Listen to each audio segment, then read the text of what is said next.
एक गांव में एक व्यक्ति के विवाह को 10-12 वर्ष हो चुके थे। संतान नहीं हुई थी। उसी गांव से बाहर लगभग 2 किलोमीटर की दूरी पर एक आश्रम था। उसमें एक सिद्ध संत रहता था। वह गांव से भिक्षा मांग कर लाता था। उसको 3-4 दिन खाता रहता था। एक दिन वह उस घर से भिक्षा लेने गया जिस व्यक्ति को कोई संतान नहीं थी। स्त्री पुरुष दोनों साधु जी से पुत्र प्राप्ति के लिए चरण पकड़कर प्रार्थना की। साधु ने कहा कि एक शर्त पर संतान हो सकती है। स्त्री पुरुष ने पूछा कि बताओ। साधु ने कहा कि प्रथम पुत्र उत्पन्न होगा। 2 वर्ष होने के पश्चात मुझे चढ़ाना होगा। उसे मैं अपना उत्तराधिकारी बनाऊंगा। आपको मंजूर हो तो बताओ। उसके पश्चात लड़की होगी, फिर एक पुत्र होगा। दोनों ने उस शर्त को स्वीकार कर लिया। साधु के आशीर्वाद से 10वें महीने में पुत्र हुआ। 2 वर्ष का होने पर साधु को सौंप दिया। उस समय स्त्री फिर गर्भवती थी। उसने कन्या को जन्म दिया। फिर एक पुत्र और हुआ, जिस कारण से साधु की महिमा और अधिक हो गई। उस आश्रम में युवा लड़कियों का प्रवेश निषेध था। जब वह लड़का 16 वर्ष का हुआ तो एक दिन गुरु जी को छाती में स्तन के पास फोड़ा हो गया, जिस कारण साधु जी दर्द के कारण व्याकुल रहने लगा। जड़ी बूटी बनाकर उस फोड़े पर लगाई। 4-5 दिन में वह फोड़ा फूटकर ठीक हो गया। तब साधु सामान्य हुआ। कुछ दिनों के पश्चात साधु को बुखार हो गया। वृद्धावस्था के कारण उत्पन्न कमजोरी की वजह से चलने फिरने में असमर्थ हो गया। साधु ने उस शिष्य को कभी गांव में भिक्षा लेने नहीं भेजा था, यह विचार करके कि कहीं जवान लड़का गांव में लड़कों के साथ बैठकर बुरी संगत में पड़कर कोई गलती न कर दे, कहीं विवाह करने की प्रेरणा न हो जाए।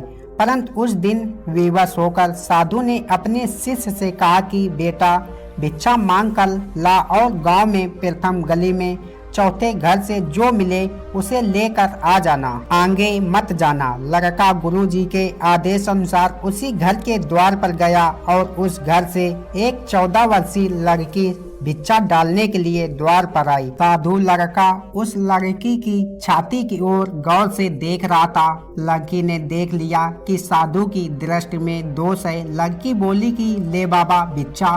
साधु बोला, हे माई की बेटी, तेरी छाती पर 2 फोड़े हुए हैं। आप आश्रम में आ जाना, तेरे फोड़े गुरुजी ठीक कर देंगे।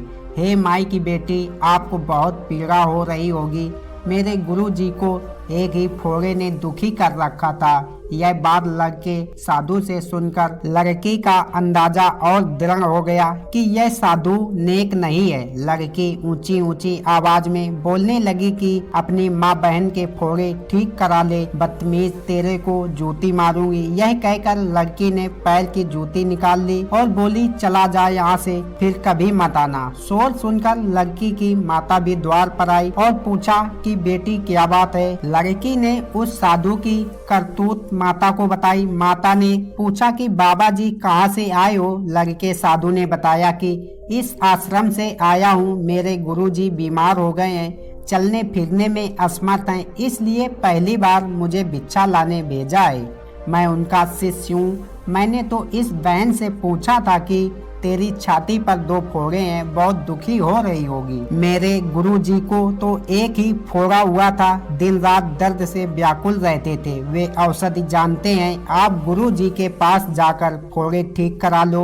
वह साधु लड़का उसी स्त्री का बेटा था जो साधु को चढ़ा रखा था। वह लड़की उस साधु बाबा की छोटी बहन थी।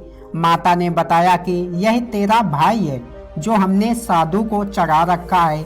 यह दुनियादारी की खराब बातों से बचा है। इसको कुछ भी पता नहीं है। जो दोष बेटी तुझे लगा वह इस तेरे भाई में नहीं है। यह तो पाक साफ आत्मा से बोल रहा था। तूने गांव के चंचल युवकों वाली शरारत के अनुसार विचार करके धमकाया। माई ने बताया कि साधु जी, मेरी बेटी की छाती पर फोड़े नहीं हैं, ये दूधी हैं। देख जैसे मेरे छाती पर हैं। इसका विवाह करेंगे, इसको संतान उत्पन्न होगी, तब इन दूधियों से इनके बच्चे दूध पिएंगे। साधु बच्चा बोला, हे माई, इसका विवाह कब होगा? कब इसको संतान होगी। माई ने बताया कि कभी 3-4 वर्ष के पश्चात विवाह करेंगे, फिर 2-3 वर्ष पश्चात संतान होगी। साधु लड़के ने विचार किया कि परमात्मा को जन्म लेने वाले बच्चे की कितनी चिंता है। उसके जन्म से 7-8 वर्ष पूर्व ही दूध पीने की व्यवस्था कर रखी है। क्या वह हमारे खाने की व्यवस्था आश्रम में नहीं करेगा? हम तो गुरु शिष्य उस परमात्मा के भरोसे बैठे हैं, आज के बाद भिक्षा मांगना बंद। यह विचार कर रहा था कि माई ने पूछा, बाबा जी क्या चिंता कर रहे हो? साधु बोला कि माई चिंता समाप्त। यह कहकर भिक्षा सहित झोली थैला गली में फेंककर आश्रम खाली हाथ आया तो गुरुजी ने पूछा कि भिक्षा क्यों नहीं लाया? झोली किसी ने छीन ली क्या? लड़के ने बताया कि गुरुजी जब परमात्मा बच्चे के जन्म लेने से 7-8 वर्ष पूर्व ही सर्व खाने की व्यवस्था करता है तो क्या अपनी आश्रम में नहीं करेगा? अवश्य करेगा। इसलिए मैं झोली गली में फेंक आया। साधु समझ गया कि यह कामचोर रास्ते में झोली फेंक कर आ गया कि रोज भिक्षा लेने जाना पड़ेगा। साधु विवश था, कुछ नहीं बोला। सोचा कि कल मैं दुखी सुखी होकर जैसे तैसे स्वयं भिक्षा लाऊंगा।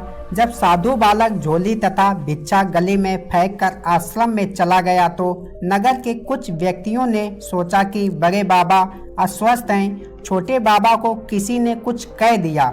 वह भिक्षा व झोली दोनों फेंक कर चला गया। साधु भूखा है, बच्चा भी भूखा रहेगा, यह विचार करके अच्छा भोजन तैयार किया। खीर फुलके दाल बनाकर पहले एक लेकर पहुंचा और साधु से कहा कि छोटा बाबा जी किसी के कहने पर रुष्ट होकर भिक्षा नहीं लाया। झोली भिक्षा फेंक आया, आप भोजन खाओ। साधु ने कहा पहले बालक को खिलाओ। बालक बोला कि पहले गुरुजी खाएंगे फिर चेला खाएगा। साधु भोजन खाने लगा, इतने में दूसरा हलवा पूरी छोले लेकर आ गया। इस प्रकार लगभग 10 व्यक्ति गांव के यही विचार करके भोजन लेकर आश्रम में पहुंचे। चेला बोला कि वाह भगवान, हमें पता नहीं था कि आप कितने अच्छे हो, इसीलिए आपके नाम की चिंता कम भोजन की अधिक रहती थी। गाँव वालों ने नंबर बांध लिया कि एक दिन एक घर से साधुओं को भोजन भेजा जाए। ऐसा ही हुआ। जैसी संगत वैसी रंगत, अपना दोस्त दूसरे में दिखता है। बुद्ध पर विश्वास बिना भक्त अधूरा है। मांग कर खाना भी शास्त्र विरुद्ध है, क्योंकि यदि भक्त की श्रद्धा तथा भावना सच्ची है तो परमात्मा व्यवस्था कर देता है, परंतु गृहस्थी के कर्म करके भोजन ग्रहण करना चाहिए। धन्यवाद मेरे प्रिय दोस्तों, फिर मिलते हैं अगली कहानी में।